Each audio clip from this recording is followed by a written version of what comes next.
Hello बच्चों, let's read this question. Work done by frictional force. तो question वाला है कि work done by frictional force क्या होगा?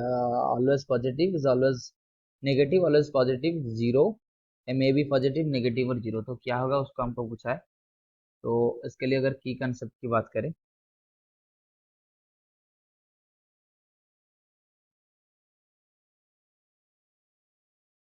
तो की कंसेप्ट क्या है कि जो वार्क का फॉर्मूला होता है वो क्या होता है, ये एफ डॉट एस, या इसको हम ऐसे लिख सकते हैं कि एफ एस कॉस थीटा, ये फोर्स, एस क्या है डिस्प्लेसमेंट, कॉस थीटा क्या है, ये है angle.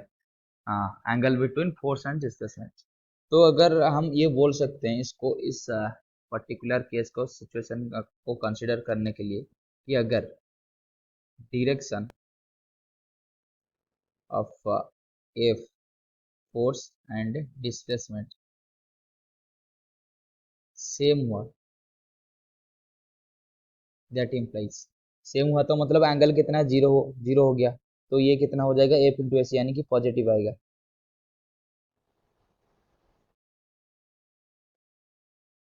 Direction of F and S अगर ऑपोजिट हुआ तो क्या आएगा, नेगेटिव आएगा। वर्क डन नेगेटिव आएगा।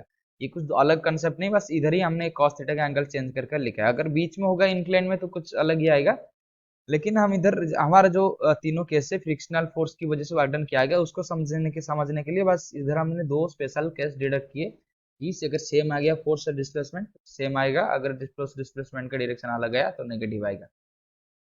दूसरी चेंज, एक फ्रिक्शनल फोर्स जो है उसका प्रॉपर्टी हमको ध्यान रखना चाहिए कि हमेशा ये मोशन के अपोजिट में काम करता है, जिस डायरेक्शन में मोशन हो रहा है उसकी अपोजिट में काम कर रहा है। तो उसके लिए अगर हम केस एक कंसिडर कर लेंगे तो ये मान लीजिए कुछ एक ब्लॉक है, ये से ग्राउंड पर रखा हुआ है, ये ब्लॉक 1 है, और एक ब्लॉक 2 माने थे कुछ इधर,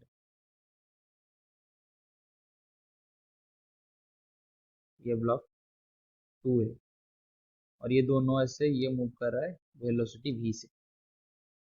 तो तो अगर वेलोसिटी v से इस डायरेक्शन में मूव कर रहा है तो ग्राउंड और ये ब्लॉक 1 के ऊपर जो फ्रिक्शनल फोर्स लगेगा वो किस डायरेक्शन में लगेगा, इस डायरेक्शन में फ्रिक्शनल फोर्स लग रहा है। तो ब्लॉक 1 के लिए हम बोल सकते हैं कि ब्लॉक 1 मूव कर रहा है इस डायरेक्शन में और फ्रिक्शनल फोर्स लग रहा है इस डायरेक्शन में, यानी कि इसका डिस्प्लेसमेंट और फ्रिक्शनल फोर्स की डायरेक्शन अलग अलग है। दैट इम्प्लाइज जो वर्क डन होगा वो क्या आएगा, नेगेटिव आएगा। अभी सेकेंड ब्लॉक के लिए मार्क कंसिडर करते हैं। तो सेकेंड ब्लॉक के हिसाब से ये किस डायरेक्शन में मूव कर रहा है। तो फिर से अगर हमने इस पर्टिकुलर सिचुएशन की बात करेंगे ब्लॉक 2 की, तो फ्रिक्शनल फोर्स ये इधर मूव कर रहा है। तो सिमिलरली इस, जैसे ग्राउंड इसको फ्रिक्शनल फोर्स एक पीछे दिया, एक ये जो ब्लॉक है वो भी ऐसे इसको फ्रिक्शनल फोर्स एक मान लीजिए डबल डैश पीछे दे रहा होगा। क्यों? क्योंकि हमने पहले इस ब्लॉक 1 को वेलोसिटी दिया था, तो ये ब्लॉक 2 भी उसको एक फ्रिक्शनल फोर्स ऐड करा होगा पीछे से उसका मोशन को स्टॉप करने के लिए। According to Newton's third law, ये ब्लॉक 1 ब्लॉक 2 को भी एक सेम अमाउंट का फ्रिक्शनल फोर्स दे रहा होगा, लेकिन ऑपोजिट डायरेक्शन में। मतलब ये जो फ्रिक्शनल फोर्स है ये ब्लॉक 1 के ऊपर आया 2 की वजह से, और ये जो फ्रिक्शनल फोर्स ये आया 2 के ऊपर 1 की वजह से। दोनों के मैग्नीट्यूड सेम है लेकिन डायरेक्शन अपोजिट है। तो अगर 2 की बात करेंगे, ब्लॉक 2 की, तो ये ब्लॉक 2 आ गया, जो मूव कर रहा है वो एसी डायरेक्शन में, और जो फ्रिक्शनल फोर्स लग रहा है उसके ऊपर वो भी एसी डायरेक्शन में लग रहा है। तो इधर जो डिस्प्लेसमेंट और जो फ्रिक्शनल फोर्स का डायरेक्शन है सेम है। इसका मतलब जो वर्क डन है इधर क्या है, पॉजिटिव आया। अगर अभी थर्ड एक सिचुएशन बात कर लेते हैं, वो एक सिंपल सिचुएशन है। मान लीजिए ग्राउंड का ऊपर एक बॉक्स ऐसे रुका हुआ है, तो जो इसका जो मान लीजिए कुछ लिमिटिंग जो फ्रिक्शन है उस ब्लॉक की, हम मान लेते हैं कि इसका मास है 5 kg और जो लिमिटिंग फ्रिक्शन है वो है 0.1। ठीक है, और हम इसके ऊपर 2 न्यूटन फोर्स दे रहे हैं। हम इसके ऊपर 2 न्यूटन फोर्स दे रहे हैं।